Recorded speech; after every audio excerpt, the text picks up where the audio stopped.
प्यारे बच्चों, online teaching में आपका स्वागत है। लोकतांत्रिक राजनीति में मैं आपको जाति, धर्म और लैंगिक मसले लेसन 4 इसमें मैं आपको जानकारी दे रहा था। किस आधार पर, यानी अब दिया गया धर्म, सांप्रदायिकता और राजनीति। अभी तो आपने राजनीति के क्षेत्र में देखा कि कितनी प्रतिशत आरक्षण होना चाहिए, तो पंचायत चुनाव में लगभग 33% आरक्षण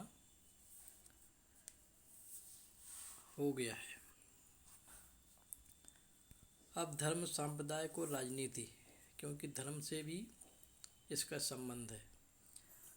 आइए अब एकदम अलग किस्म के सामाजिक विभाजन की चर्चा करें,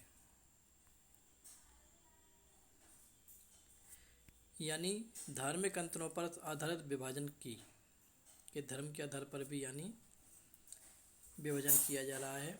यह विभाजन लैंगिक विभाजन जैसा सार्वभौम तो नहीं है, पर विश्व में धार्मिक विभिन्नता आज बड़ी व्यापक हो चली है। भारत समेत अनेक देशों में अलग अलग धर्मों को मानने वाले लोग रहते हैं, पर जैसा कि हमने उत्तरी आयरलैंड के मामले में देखा, अगर लोग एक धर्म को माने लेकिन उनकी पूजा पद्धति और मान्यताएं अलग अलग हों, तब भी गंभीर मतभेद पैदा हो सकते हैं। लैंगिक विभाजन के विपरीत धार्मिक विभाजन अक्सर राजनीति के मैदान में अभिव्यक्त होता है। जरा इन बातों पर गौर करते हैं। गांधी जी कहा करते थे कि धर्म को कभी भी राजनीति से अलग नहीं किया जा सकता। धर्म से उनका मतलब धर्म में हिंदू या इस्लाम जैसे धर्म से न होकर के नैतिक मूल्यों से था, जो सभी धर्मों से जुड़े हैं। उनका मानना था कि राजनीति धर्म द्वारा स्थापित मूल्यों से निर्देशित होनी चाहिए। अपने देश के मानवाधिकार समूहों का कहना है कि इस देश में सांप्रदायिक दंगों में मरने वाले ज़्यादातर लोग अल्पसंख्यक समुदायों के ही हैं। उनकी मांग है कि सरकार अल्पसंख्यकों की रक्षा के लिए विशेष कदम उठाए। महिला आंदोलनों का कहना है कि सभी धर्मों में वर्णित पारिवारिक कानून महिलाओं से भेदभाव करते हैं। इस आंदोलन की मांग है कि सरकार को इन कानूनों को समता मूलक बनाने के लिए उनमें बदलाव करना चाहिए, ताकि पुरुष और महिला में ज़्यादा यानी बदलाव न रहे। ये सभी मामले धर्म और राजनीति से जुड़े हैं, पर ये बहुत गलत या खतरनाक भी नहीं लगते।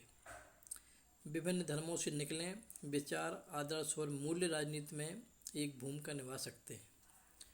लोगों को एक धार्मिक समुदाय के तौर पर अपनी ज़रूरतों, हितों और मांगों को राजनीति में उठाने का अधिकार होना चाहिए।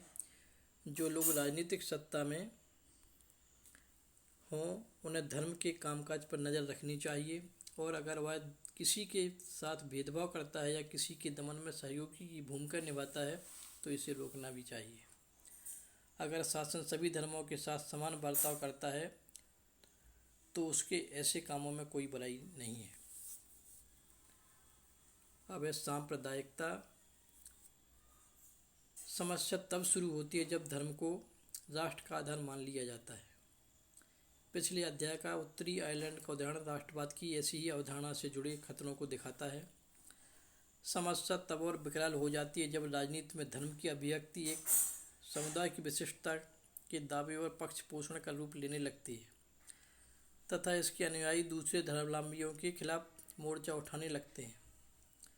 ऐसा तब होता है जब एक धर्म के विचारों को दूसरे से श्रेष्ठ माना जाने लगता है, और कोई एक धार्मिक समूह अपनी मांगों को दूसरे समूह के विरोध में खड़ा करने लगता है। इस प्रक्रिया में जब राज्य अपनी सत्ता का इस्तेमाल किसी एक धर्म के पक्ष में करने लगता है, तो स्थिति और भी विकट होने लगती है। राजनीति से धर्म को इस तरह जोड़ना ही सांप्रदायिकता है।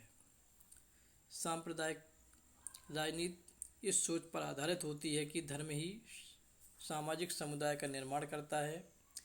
इस मान्यता के अनुकूल सोचना सांप्रदायिकता है। इस सोच के अनुसार एक खास धर्म में आस्था रखने वाले लोग एक ही समुदाय के होते हैं, उनके मौलिक हित एक जैसे होते हैं, तथा समुदाय के लोगों के आपसी मतभेद सामुदायिक जीवन में कोई अहमियत नहीं रखते। इस सोच में यह बात भी शामिल है कि किसी अलग धर्म को मानने वाले लोग दूसरे सामाजिक समुदाय का हिस्सा नहीं हो सकते।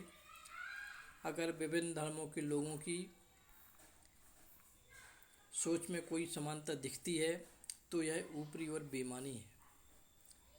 अलग अलग धर्मों के लोगों के हित तो अलग अलग होंगे ही और उनमें टकराव भी होगा। सांप्रदायिक सोच जब ज़्यादा आगे बढ़ती है तो उसमें यह विचार जुड़ने लगता है कि दूसरे धर्मों के अनुयायी एक ही राष्ट्र में समान नागरिक के तौर पर नहीं रह सकते। इस मानसिकता के अनुसार या तो एक समुदाय के लोगों को दूसरे समुदाय के वर्चस्व में रहना होगा या फिर उनके लिए अलग राष्ट्र बनाना होगा। यह मान्यता बुनियादी रूप से गलत है। एक धर्म के लोगों के हित और उनकी आकांक्षाएं हर मामले में एक जैसी हों, यह संभव नहीं है। हर व्यक्ति कई तरह की भूमिका निभाता है, उसकी हैसियत और पहचान अलग अलग होती है। हर समुदाय में तरह तरह के विचार के लोग होते हैं। इन सभी को अपनी बात कहने का अधिकार है। इसलिए एक धर्म से जुड़े सभी लोगों को किसी गैर धार्मिक संदर्भ में एक करके देखना उस समुदाय की विभिन्न आवाज़ों को दबाना है। सांप्रदायिकता राजनीति में अनेक रूप धारण कर सकती है। जैसे सांप्रदायिकता की सबसे आम अभिव्यक्ति दैनंदिन जीवन में ही दिखती है। इनमें धार्मिक पूर्वाग्रह, धार्मिक समुदायों के बारे में बनाई धारणाएं और एक धर्म को दूसरे धर्म में से श्रेष्ठ मानने की मान्यताएं शामिल हैं। ये चीज़ें इतनी आम है कि अक्सर हम उन पर ध्यान नहीं देते, जबकि ये हमारे अंदर ही बैठी होती हैं। सांप्रदायिकता सोच अक्सर अपने धार्मिक समुदाय का राजनीतिक प्रभुत्व स्थापित करने की फिराक में रहती है। जो लोग बहुसंख्यक समुदाय के होते हैं, अर्थात जिनकी संख्या अधिक होती है, उनकी यह कोशिश बहुसंख्यकवाद का रूप ले लेती है। जो अल्पसंख्यक समुदाय के होते हैं, अर्थात जिनकी संख्या अल्पसंख्या में होती है, कम होती है, उनमें यह विश्वास अलग राजनीतिक इकाई बनाने की इच्छा का रूप ले लेता है। सांप्रदायिक आधार पर राजनीतिक गोलबंदी सांप्रदायिकता का दूसरा रूप है। इसमें धर्म के पवित्र प्रतीकों, धर्म गुरुओं, भावनात्मक अपील और अपने ही लोगों के मन में डर बैठाने जैसे तरीकों का उपयोग बहुत आम है। चुनावी राजनीति में एक धर्म के मतदाताओं की भावनाओं या हितों की बात उठाने जैसे तरीके अक्सर अपनाए जाते हैं। कई बार सांप्रदायिकता सबसे गंदा रूप लेकर के संप्रदाय के आधार पर हिंसा, दंगा और नरसंहार कराती है।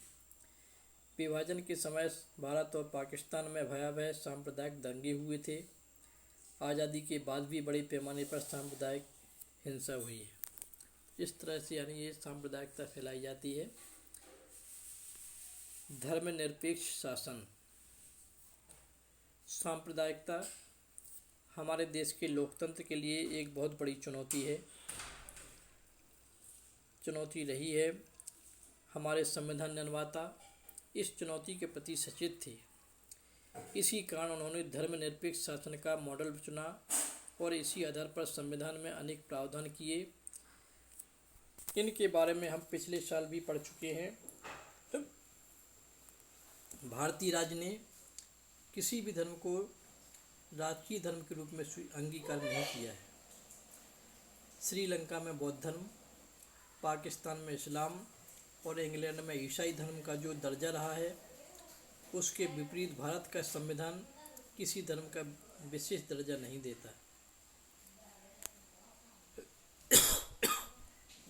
संविधान सभी नागरिकों और समुदायों को किसी भी धर्म का पालन करने और प्रचार करने का आज़ादी देता है। संविधान धर्म के आधार पर किए जाने वाले किसी तरह के भेदभाव को अवैधानिक घोषित करता है। इसके साथ ही संविधान धार्मिक समुदायों में समानता सुनिश्चित करने के लिए शासन को धार्मिक मामलों में दखल देने का अधिकार देता है। जैसे यह छुआछूत की इजाज़त नहीं देता। इस हिसाब से देखें तो धर्मनिरपेक्षता कुछ पार्टियां या व्यक्तियों की एक विचारधारा भर नहीं है, यह विचार हमारे संविधान की बुनियाद है। सांप्रदायिक भारत में सिर्फ कुछ लोगों के लिए ही एक खतरा नहीं है, यह भारत की बुनियादी अवधारणा के लिए एक चुनौती है, एक खतरा है।